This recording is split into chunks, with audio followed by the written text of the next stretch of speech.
आज गुफ्तगू का सेशन रखा है और मुहर्रिक गुफ्तगू है आज महर जैदी साहिबा। महर जैदी साहिबा जो है शायरा हैं, तजिया निगार हैं और एक पस मंज़र जो मैं बताऊँ कि ये एक खुद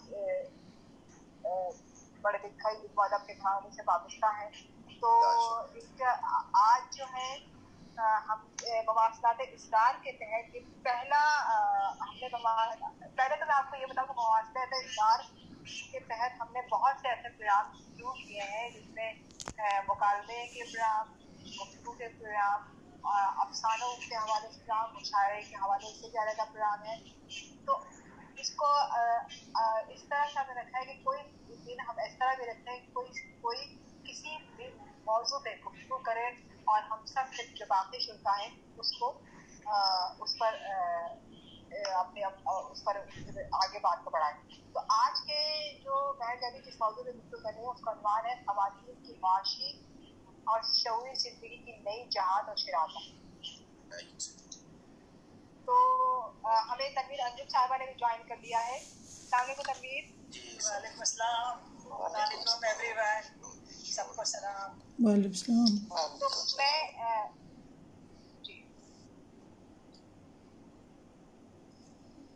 महर जैदी साहिबा से दरख्वास्त करती हूँ कि वो गुफ्तगू का आगाज़ करें। जी महर। जी अस्सलामु अलैकुम तमाम हाजरीन। और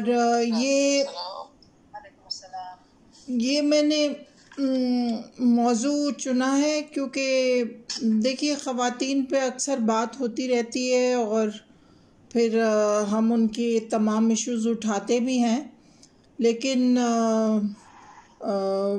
अब हमें ख़वातीन की माशरती और शमूलियत के लिए और उनकी शऊरी इर्तिक़ा के लिए और उनकी मैं कहूँगी हेल्दी पार्टिसिपेशन के लिए अब ऐसे इक़दाम लेने होंगे और ऐसी उनको जहाद दिखानी होंगी कि जिससे हमें यानी माशरे को और मुल्कों को कोई फ़ायदा पहुँचे।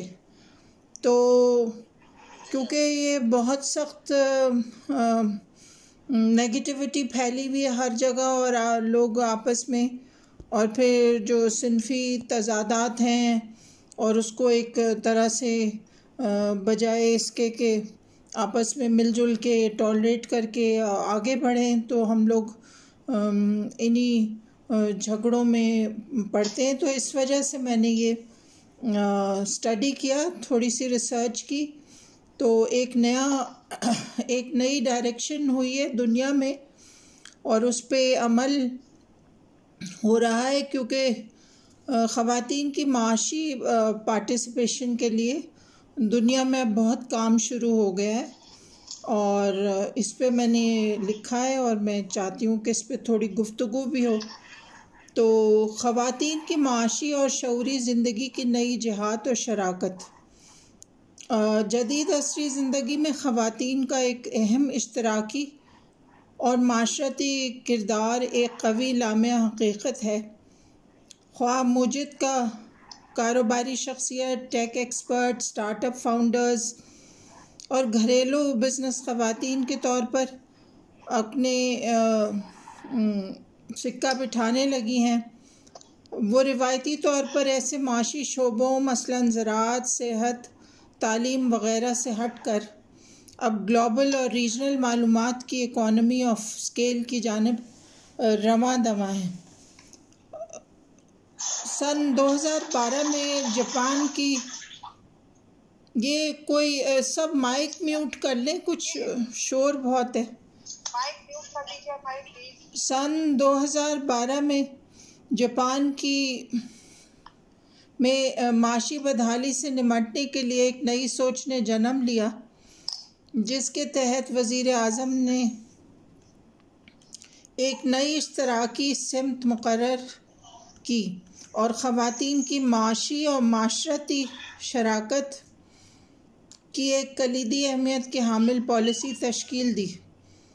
इसी सिलसिले में कातवी मात्सुई ने विमेनोमिक्स की इस्तिलाह मुतारिफ़ करवाई है। दुनिया में औरतों की माशरती ज़िंदगी में गैर मुसावियाना शमूलियत की चंद वजूहात की बहुत अहमियत है, और अब इस बात पर तमाम तरक्की याफ्ता और बड़ी तादाद में औरतों की बड़ी तादाद में तरक्की पजीर ममालिक में इत्तफ़ाक़ पाया जाता है कि इसका तदारुक ही किसी भी मुल्क की तरक्की और बका के लिए गैर मशरूती क़वानीन और इक़दामात के तहत ही किया जा सकता है। चंद मंदरजा झेल अवामिल पर अब बहुत अहम काम हो रहा है। ख़वातीन के बारे में गैर मसावियाना और हालात की पॉलिसी में तदारुक करना, गैर मसावी आमदनी का तदारुक, गैर हिमायती रवैये का तदारुक, ख्वाह वो किसी भी सतह पर हो, ख़वातीन को चंद मफरूज़ात तक महदूद रखने का तदारुक। जब ख़वातीन वर्कफोर्स में शामिल होती हैं तो उन्हें चंद नामसाइद हालात का भी सामना होता है। मसलन काम की जगह पर वुमेन फ्रेंडली जगहों का ना होना, गैर मसावी तनख्वाहों में रुकावट, कुछ शोर मुसलसल आ रहा है।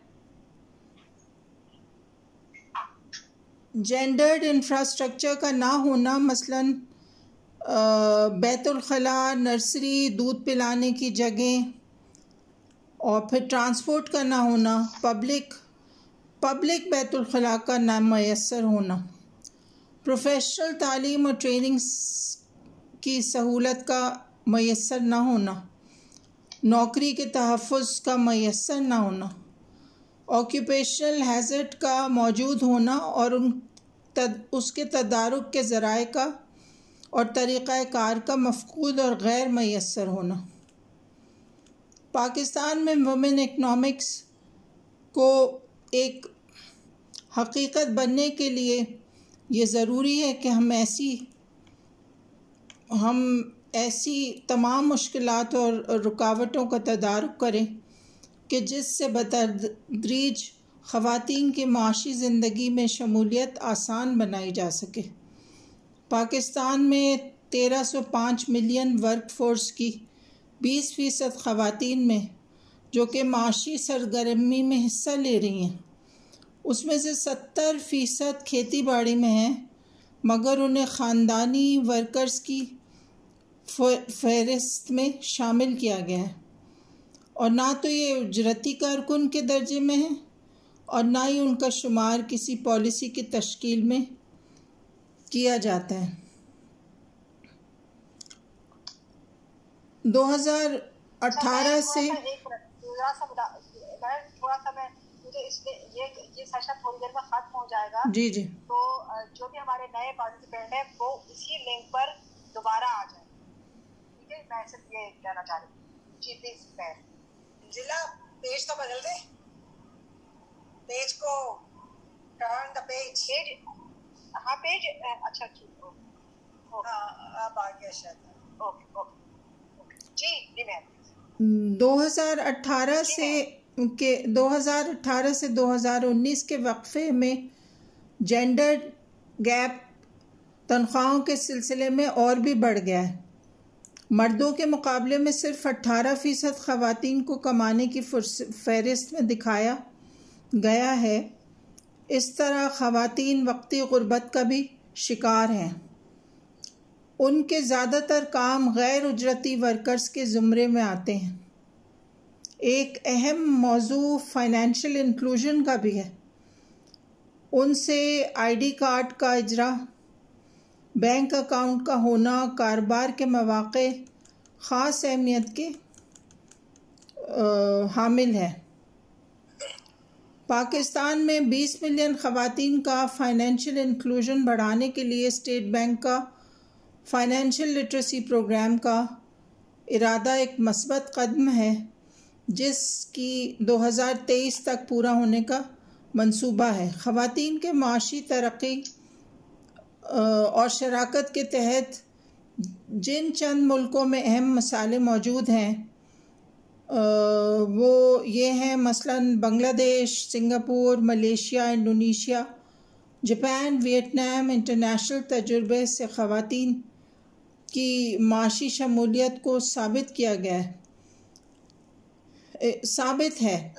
अगर इन तमाम नामसाइद हालात का तदारुक किया जाए और गैर मुसाबकाती